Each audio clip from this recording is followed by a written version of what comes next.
If you take China, it's already the third largest economy in the world. It has 1/6 of the world's population. It has $2 trillion of exchange reserves thanks to its trade surpluses. It is the second largest destination of R&D investment in the world, and has the third defense budget in the world after the US and Russia.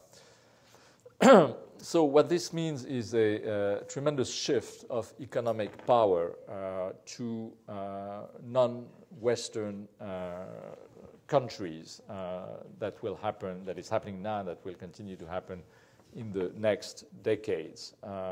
And what is worth noting is that this rebalancing of economic hierarchies is the product of globalization, as you were saying. That is, it is through the liberalization of international trade and investment, through the decision of India and China first, India 10 years later, to open their borders, that these countries finally took off, and that takeoff of massive importance is at the origin of this transfer of wealth to the East. So what we are seeing is that globalization is no longer purely an economic and social phenomenon. It's not only about job creations or job destruction. It is also the most significant transformative force of global geopolitics. And not only that, it is bringing back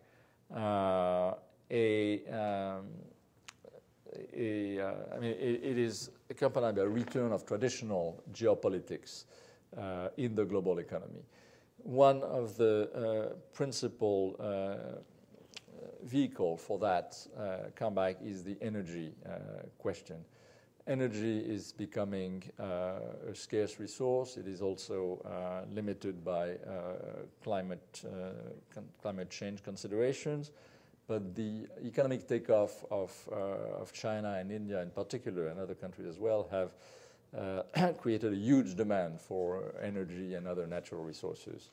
And that has not only raised prices, but that is also prompting a competition between the consuming powers, the US, Europe, Japan, China, India, for these resources, and a return to what was called the Great Game in the 19th century, where colonial powers were actually fighting in Central Asia and other areas for energy and other raw materials.